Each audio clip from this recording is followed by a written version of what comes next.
Si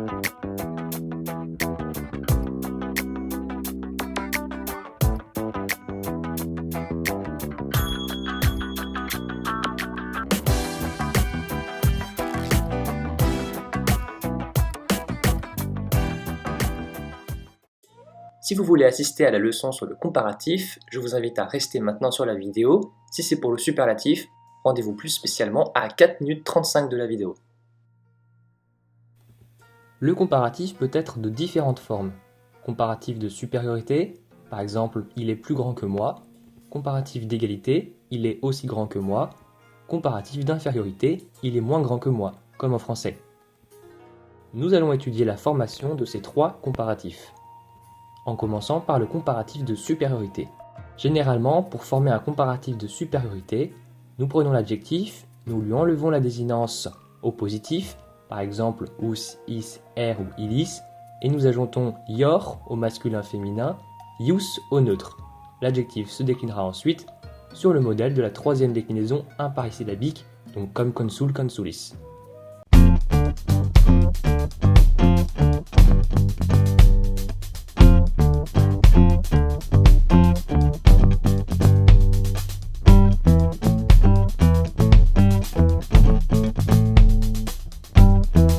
Simplement, nous aurons donc au masculin-féminin doctior, doctior, doctiorem, doctioris, doctiori, doctioré, au pluriel, doctiores, doctiores, doctiores, doctiorum, doctioribus, doctioribus.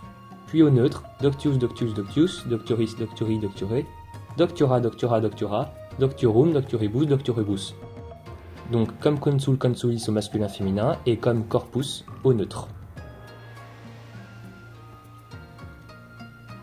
Cependant, il existe quelques exceptions, ou devrais-je dire des particularités.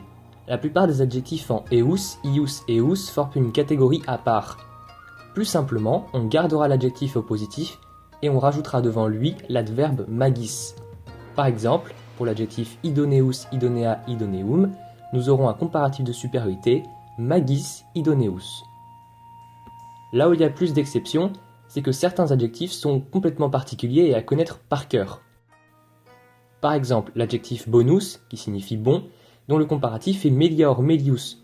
L'adjectif malus, mauvais, dont le comparatif est peior, peius. L'adjectif magnus, qui signifie grand, comparatif maior, maius. L'adjectif parvus, qui signifie petit, avec un comparatif minor, minus. Et l'adjectif propinquus, signifiant proche, avec un comparatif de supériorité propior, propius. L'adjectif multi, multae, multa, enfin, toujours au pluriel, signifiant nombreux, aura un comparatif plures, plura. Pour construire une phrase avec un comparatif de supériorité, donc pour dire le fameux plus que, il y aura plusieurs façons. Utiliser quam ou mettre le complément à l'ablatif. Prenons un petit exemple, pour mieux visualiser la chose. On veut traduire « je suis plus savant que Marcus ». Premièrement, nous allons identifier l'adjectif. Savant se dit doctus, docti. Puis il s'agira de le décliner correctement. Savant est ici attribut du sujet je, donc sera au nominatif. En partant du principe que je suis un garçon, on le déclinera donc au nominatif masculin singulier, ce qui donne doctior.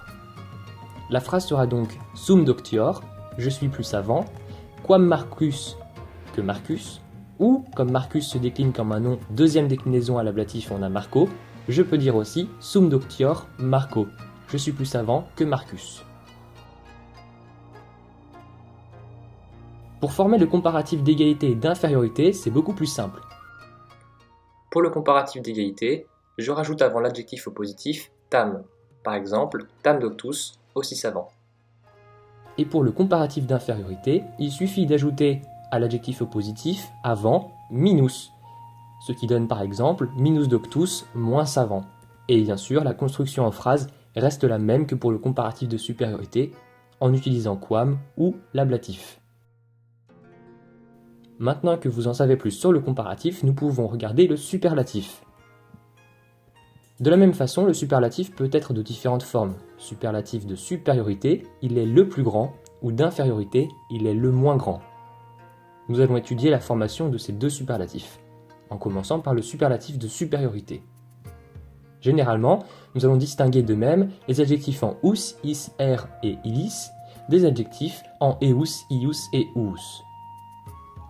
Les adjectifs en ous, is, er et ilis auront une formation assez semblable, sans pour autant être identiques. Pour les adjectifs en ous et en is, on enlève les désinences ous et is du positif et on ajoute issimus, issima, issimum. Pour les adjectifs en er, on enlève la désinence er du positif et on ajoute erimus, erima, erimum. Vous avez sûrement remarqué que jusque-là, on doublait toujours la dernière consonne du positif et nous rajoutons imus. Pour les adjectifs en ilis, on enlève la désinence ilis et on ajoute ilimus, ilima, ilimum. Puis vous l'aurez sûrement compris, on décline le tout comme un adjectif de première classe. Si vous ne savez pas encore bien décliner un adjectif de première classe, je vous invite à cliquer sur le lien qui s'affiche en haut à droite de la vidéo. Enfin, pour les adjectifs en eus, ius et ous, la formation sera de même un peu plus simple, donc comme pour le comparatif, on va rajouter tout simplement l'adverbe maximer suivi directement de l'adjectif au positif. Ces adjectifs, du fait de leur consonance, sont rapidement repérables dans un texte. Vous voyez directement issimus, erimus, ilimus, vous pensez à un superlatif. On a comme une accentuation de l'adjectif qui saute aux yeux.